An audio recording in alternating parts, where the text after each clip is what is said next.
स्वागत है दोस्तों। आप देख रहे हैं सबलानिया एकेडमी। आज की इस वीडियो में हम आपको बताएंगे कि Punjabi university Patiala reappear form में 2026 सेकंड, फोर्थ और सिक्स्थ सेमेस्टर के लिए ऑनलाइन कैसे भरना है। सबसे पहले अपने मोबाइल या लैपटॉप में ब्राउजर खोलें। अब सर्च करें pupexamination.ac.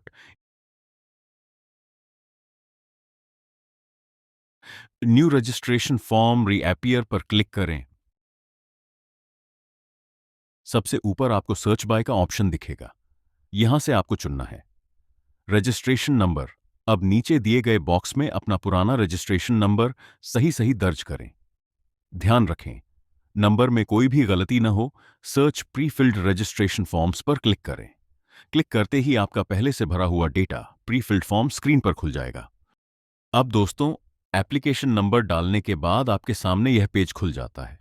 यहां आपको आपकी प्री फिल्ड रजिस्ट्रेशन डिटेल्स एक लिस्ट के रूप में दिखाई देंगी।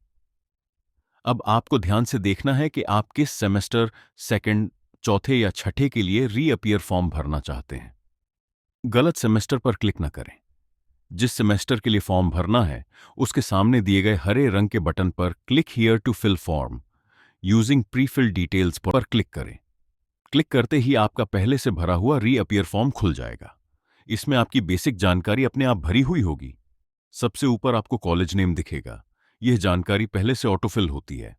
कॉलेज नेम, अपना कॉलेज जैसे मालवा कॉलेज, बठिंडा कोर्स, आपका course admission month, admission year, medium of examination, are you currently registered in Punjabi university Patiala, Punjabi university registration number पहले से भरा हुआ रहेगा। अब दाईं तरफ semester slash part for which applying for reappear में वही सेमेस्टर चुनें जिसका रीअपियर भरना है। सेकंड, सेपरेट, फोर्थ या सिक्स्थ सेमेस्टर गलत सेमेस्टर चुनने से फॉर्म रद्द हो सकता है। अब दोस्तों, हेवन से सेमेस्टर चुनने के बाद आपको नीचे दी गई जानकारी ध्यान से भरनी होती है। सबसे पहले रीअपियर ईयर के ऑप्शन में वही साल डालें जिस साल आप एग्जाम देने वाले हैं, जैसे 2026। अब रोल नंबर वाले बॉक्स में अपना रेगुलर रोल नंबर सही सही दर्ज करें। अब नीचे आते हैं, do you have reappear in practical subject. अगर सिर्फ थियरी एग्जाम में रीअपियर है तो नो सिलेक्ट करें, लेकिन अगर प्रैक्टिकल सब्जेक्ट में भी रीअपियर है तो यस सिलेक्ट करें। इतने प्रैक्टिकल सब्जेक्ट्स में रीअपियर है वह संख्या चुनें, अगर प्रैक्टिकल नहीं है तो नो ही रहने दें। इसके बाद नीचे चांस का ऑप्शन आता है। यहां आपको चुनना है first chance, second chance, third chance, जो भी आपका सही चांस हो वही सिलेक्ट करें। मेन चीजें ध्यान से चेक करें। यहां आपको खास तौर पर इन बातों को दोबारा वेरीफाई करना है। सेमेस्टर सही चुना है या नहीं, रीअपियर ईयर सही है, रोल नंबर सही है, प्रैक्टिकल सब्जेक्ट है या नहीं, चांस सही चुना है। अदर डिटेल्स चेक करें। बाकी जो पर्सनल और कोर्स डिटेल्स हैं वह ज्यादातर ऑटोफिल होती हैं। आपको सिर्फ यह देखना है कि सब जानकारी सही है या नहीं। अब दोस्तों, बायोमेट्रिक डिटेल सेक्शन में आपको फोटो और सिग्नेचर से जुड़ी जानकारी भरनी होती है। अगर आपकी पुरानी फोटो और सिग्नेचर सही हैं, तो I want to continue with existing photograph and signature पर टिक कर दें। अगर नई फोटो लगानी है तो फोटोग्राफ और सिग्नेचर के सामने चूज फाइल पर क्लिक करके फाइल अपलोड करें। ध्यान रखें कि फोटो और सिग्नेचर jpg/jpeg/png फॉर्मेट में हो और 20 किलोबाइट से कम हो। अपलोड के बाद प्रीव्यू चेक करें, फिर नीचे डिक्लेरेशन को स्वीकार करके आगे बढ़। अगर सारी जानकारी सही है तो नीचे दिए गए सेव न्यू रजिस्ट्रेशन बटन पर क्लिक कर दें। इसके बाद आपका फॉर्म आगे की प्रक्रिया के लिए सेव हो जाएगा।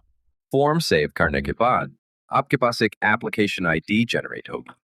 इस एप्लीकेशन आईडी को ध्यान से नोट कर लें कि लॉगिन और एडमिट कार्ड डाउनलोड लिए यही काम आएगी। आपको मूव टू स्टूडेंट डैशबोर्ड पर क्लिक करना है। जैसे ही आप इस पर क्लिक करेंगे, आप सीधे स्टूडेंट लॉगिन पेज पर पहुंच जाओगे। यहाँ पर अपने एप्लीकेशन आईडी और पासवर्ड डालकर स्टूडेंट डैशबोर्ड में लॉगिन कर लेना है, जो फॉर्म भरने के बाद जनरेट हुआ था। लॉगिन करने के बाद आपके सामने स्टूडेंट डैशबोर्ड खुलेगा। अब सबसे पहले आप edit and lock registration form पर जाना है। यहाँ से आप अपनी personal details, address, mobile number, email और बाकी जानकारी चेक करें। अगर कोई जानकारी गलत है तो एडिट रजिस्ट्रेशन फॉर्म पर क्लिक करके उसे सही कर लें। सारी डिटेल्स कंफर्म करने के बाद लॉक रजिस्ट्रेशन फॉर्म पर क्लिक करें। ध्यान रहे, एक बार लॉक करने के बाद आप बदलाव नहीं कर पाएंगे। रजिस्ट्रेशन लॉक करने के बाद आपको फिल एग्जामिनेशन फॉर्म पर क्लिक करना है। यहाँ पर आपको अपने सब्जेक्ट्स और पेपर्स चुनने हैं जो इस सेमेस्टर के लिए एप्लीकेबल है। हमारे केस में केवल एक ही सब्जेक्ट में रीअपियर है। सब्जेक्ट चुनने के बाद आपको सिलेक्ट करना होगा कि आपका रीअपियर किस में है। अगर रीअपियर प्रैक्टिकल में है तो इंटरनल चुनें, अगर रीअपियर थियोरी में है तो एक्सटर्नल चुनें, और अगर दोनों में रीअपियर है तो इंटरनल एंड एक्सटर्नल ऑप्शन चुनें। अगर आपके पास सिर्फ एक पेपर है तो वही सिलेक्ट करें, लेकिन अगर आपके पास एक से ज्यादा पेपर्स में रीअपियर है तो ऐड पेपर पर क्लिक करके अगला सब्जेक्ट भी चुन लें। ध्यान रहे, जब आप एग्जामिनेशन फॉर्म को लॉक कर देंगे उसके बाद इसमें कोई बदलाव नहीं किया जा सकेगा, इसलिए लॉक करने से पहले अच्छे से सब डिटेल्स चेक कर लें। एग्जामिनेशन फॉर्म लॉक करने के बाद अगला स्टेप, पे एग्जामिनेशन फी फॉर सेशन। यहां आपको अपनी डिटेल्स दिखाई देगी। अब आपको नीचे दिए गए रेड बटन पर क्लिक करना है। क्लिक हियर टू पे फी ऑनलाइन। रेड बटन पर क्लिक करने के बाद आप पहुंचेंगे SBI पे लाइट पेमेंट गेटवे पेज में। यहाँ आपके सामने अलग अलग पेमेंट ऑप्शन दिखाई देंगे। Net banking, SBI net banking, other bank net banking card payment, state bank debit cards, other bank debit cards, credit cards, other payment UPI and EFT, TGS SBI branch, cash और check. हम यहाँ UPI option use कर रहे हैं, ये सबसे आसान और सिक्योर तरीका है।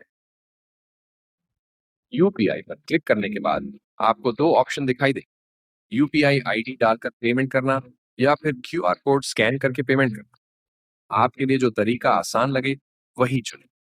आप चाहें तो UPI ID डालकर भी इजीली पेमेंट कर सकते हैं। हम यहाँ स्कैन ऑप्शन चुनेंगे। बस अपने UPI apps QR code scan करें और पेमेंट कंफर्म कर लें। ध्यान दें, अगर आपका पेमेंट स्टेटस पेंडिंग दिखाता है तो 48 घंटे वेट करें। कई बार ये 4 या 5 दिन तक भी पेंडिंग रह सकता है। पेंडिंग स्टेटस अपने आप सक्सेसफुल में कन्वर्ट हो। पेमेंट कंप्लीट होने के बाद यहाँ से आप अपनी एप्लीकेशन का प्रिंट निकाल लें, क्योंकि अब सब कुछ कंफर्म हो चुका है। तो दोस्तों, कैसी लगी हमारी ये वीडियो? ऐसी ही जानकारी से भरपूर वीडियोस देखने के लिए हमारे चैनल सबलाइन एकेडमी को सब्सक्राइब करें। वीडियो को लाइक और शेयर करना ना भूलें।